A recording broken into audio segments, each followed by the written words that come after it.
हिमालय की ऊंचाइयों में बसा एक पवित्र सरोवर और उसके तट पर सिमटा गढ़वाल का एक खोया हुआ इतिहास। चमोली का लोकपाल धाम, जहां कभी भ्यूडार घाटी के ऊंचे बुजालों से उठती घंटियों की आवाजें सीधे देवताओं के कानों तक जाती थी, जहां लक्ष्मण जी की तपस्या की खुशबू आज भी यहाँ के ब्रह्म कमलों में महकती है। यहीं पर हस्तिनापुर नरेश पांडु ने भी तपस्या की थी, पर समय बदला, पहाड़ से पलायन हुआ और पहाड़ी अपनी ही विरासत की रक्षा करना भूल गए। और इसका फल क्या हुआ? आज नई पीढ़ी को यह भी पता नहीं कि जिस पावन भूमि को आज पूरी दुनिया एक नए नाम से शीश नवाती है, जबकि वह कभी पहाड़ की धरोहर थी। आज की इस वीडियो में एक कहानी नहीं बल्कि एक आत्ममंथन है, और यह आत्ममंथन है गढ़वालियों के लिए। आइए जानते हैं लोकपाल धाम का वो स्वर्णिम इतिहास, जिसे समय की गर्त से ढूंढ निकालना अब हर पहाड़ी का, हर उत्तराखंडी का, हर गढ़वाली का कर्तव्य बनना चाहिए। पहाड़ा खिल गई नी बुरांशा, तू मेरी राजूला मी तेरो मालुशा। चल जौला पहाड़ा खिल गई नी बुरांशा, मी तेरी राजूला तू मेरो मालुशा।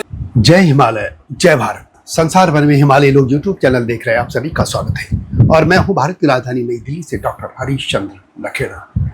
जी हाँ, तो बात करते हैं लोकपाल धाम की। इतिहासकार डॉक्टर शिव प्रसाद डबलाचारण और प्रोफेसर डी शर्मा की पुस्तकों को अगर हम पलटें तो पता चलता है कि उत्तराखंड की संस्कृति में लोकपाल का मतलब होता है जनता का पालन और रक्षा करने वाला देवता।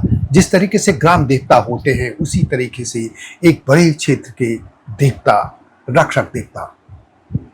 पौराणिक मान्यताओं के अनुसार भगवान श्री राम के छोटे भाई लक्ष्मण जी ने अपने मूल स्वरूप शेषनाग के रूप में इसी पवित्र सरोवर के किनारे बैठकर हजारों सालों तक घोर तपस्या की थी।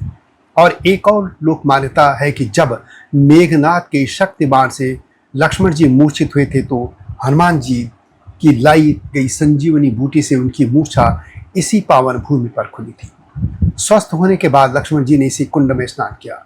सदियों से उत्तराखंड की भूटिया, तोलछा जनजाति, गढ़वाल समाज के लिए लोकपाल देवता उनके क्षेत्रपाल यानी भूमियाल रहे हैं, जो हर प्राकृतिक आपदा से इस घाटी की रक्षा करते रहे हैं। आज इंटरनेट का समय है।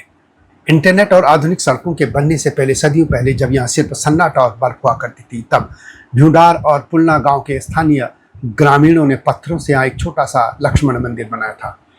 यह कोई साधारण मंदिर नहीं था। पीढ़ी दर पीढ़ी इस मंदिर के कपाट खोलने, पूजा अर्चना करने और इसकी व्यवस्था संभालने का पैतृक अधिकार, हक हकूक भ्यूडार घाटी के लोगों के पास था।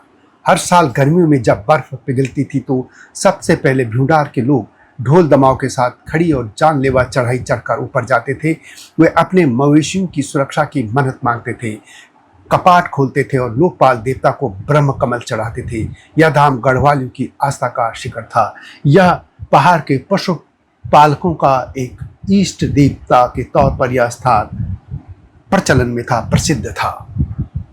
फिर आया 20वीं सदी का वो दौर, जब दशम ग्रंथ के भौगोलिक संकेतों के आधार पर सिख इतिहासकारों ने इस लोकपाल सरोवर को ही गुरु गोविंद सिंह जी की पूर्व जन्म की तपस्थली हेमकुंड के रूप में पहचाना। धीरे धीरे पहाड़ की अपनी उदासीनता, पहाड़ों से पलायन और स्थानीय स्तर पर इस धाम के प्रचार प्रसार की कमी के कारण गढ़वाल का यह ऐतिहासिक लोकपाल धाम धीरे धीरे पूरी तरह सिखों के प्रबंधन और आस्था का मुख्य केंद्र यानी हेमकुंड साहिब बन गया, और गढ़वालियों की पहचान पीछे छूट गई।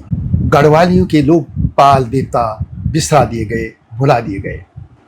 आज इस पवित्र सरोवर के तट पर सिखों का विश्व प्रसिद्ध और भव्य गुरुद्वारा साहिब सुशोभित है, जहां हर साल देश विदेश से लाखों श्रद्धालु आते हैं। इसी सरोवर के तट पर है लक्ष्मण मंदिर, जो लोकपाल माने जाते हैं। साल 1988 में इसका जीर्णोद्धार भी कराया गया था, लेकिन सोचने वाली बात यह है कि कमी कहाँ रह गई। आखिर यह धाम विकसित क्यों नहीं हो पाया? यह 4 धाम यात्रा से जुड़े प्रसिद्ध धामों की श्रेणी में शामिल क्यों नहीं हो पाया? लोकपाल धाम यानी लक्ष्मण मंदिर के ऐतिहासिक महत्व को लेकर कई इतिहासकारों ने इसका अपनी अपनी पुस्तकों में उल्लेख किया है। विजेंद्र कुमार माथुर ने अपनी पुस्तक ऐतिहासिक स्थानावली में लोकपाल को गढ़वाल का प्राचीन स्थल बताते हुए इसे लक्ष्मण मंदिर और गुरु गोविंद सिंह की तपस्थली यानी हेमकुंड सरोवर का मिलन बिंदु माना है। ब्रिटिश पर्वतारोही फ्रैंक स्माइथ ने द वैली ऑफ फ्लावर्स 1938 में लिखा है कि सिखों के आगमन से पहले भ्यूंडार के स्थानीय चरवाहे कठिन रास्तों से ऊपर बने पत्थरों के छोटे प्राचीन लक्ष्मण मंदिर और वहां स्थापित अष्टधातु की मूर्ति की पूजा करने आते थे। हरीश कपाड़िया ने विभिन्न साक्षात्कारों के आधार पर लिखा है कि सदियों से स्थानीय लोग लोकपाल की पूजा करते थे। 1930 के दशक में ग्रामीणों ने सर्स यहाँ गुरुद्वारा बनाने की अनुमति देकर धार्मिक सहिष्णुता की मिसाल पेश की थी। प्रोफेसर डी शर्मा अपनी पुस्तक उत्तराखंड के लोकप्रियता में लिखते हैं कि उत्तराखंड की संस्कृति में लोकपाल शब्द का मूल अर्थ लोगों या उस क्षेत्र का पालन या रक्षा करने वाला देवता है। स्थानीय भ्यूंडार घाटी के निवासियों खुलना और भ्यूंडार गांव के लोगों के लिए लोकपाल केवल पौराणिक लक्ष्मण जी नहीं बल्कि उनके पूरे क्षेत्र के सर्वोच्च रक्षक न्याय के देवता और भूमियाली भूमिया के देवता हैं। ग्रामीण किसी भी शुभ कार्य, खेती की शुरुआत या मवेशियों को बुग्यालों यानी घास के मैदानों में ले जाने से पहले लोग देवता की अनुमति या आशीर्वाद लेते थे। उत्तराखंड में नाग पूजा की परंपरा बहुत प्राचीन और गहरी है। चूंकि लक्ष्मण जी शेषनाग का अवतार माना जाता है, इसलिए लोकपाल मंदिर मूल रूप से नाग परंपरा और वैष्णव मत के अनूठे संगम को दर्शाता है। और यह अत्यंत दुर्गम और ठंडे स्थान पर स्थित सरोवर के किनारे नाग रूप में तपस्या करने के कारण ही इस स्थल का नाम लोकपाल पड़ा था। भ्यूंडार गांव समुद्र तल से लगभग 2000 मीटर की ऊंचाई पर स्थित है। यह गांव घाटी लक्ष्मण गंगा जिसे भ्यूंडार गंगा भी कहते हैं और पुष्पावती नदी के तट पर बसा है। अंत में यही कि अपनी ऐतिहासिक पहचान को वापस जिंदा करने के लिए गढ़वालियों को अपनी आने वाली पीढ़ियों को लोकपाल धाम के इतिहास और भ्यूंडार घाटी की गौरवशाली परंपरा से देश दुनिया को रूबरू कराना होगा। सोशल मीडिया के माध्यम से भी इसका प्रामाणिक प्रचार प्रसार करना होगा, वहाँ की यात्रा करनी होगी और सरकार पर भी दबाव डालना होगा कि इसे चार धाम यात्रा के मुख्य धामों की सूची में शामिल कराएं और अपनी इस लुप्त होती अनमोल सांस्कृतिक विरासत और लोक कथाओं को सहेजने के लिए सभी को मिलजुल कर प्रयास करना होगा। ये वीडियो कैसी लगी कमेंट में अवश्य लिखें। जल्दी आऊँगा इस तरह की गाथाओं के साथ। तब तक जय हिमालय, जय भारत। हिमालय पे पेड़ हो तो गीत गाएंगी नदियाँ, गीत गाएंगी नदियाँ। पेड़ों पे चिड़िया है तो गीत गाएंगी नदियाँ, पेड़ों पे चिड़िया है तो गीत गाएंगी नदियाँ। माँ की लोरी जैसे होते हैं नदियों के गीत।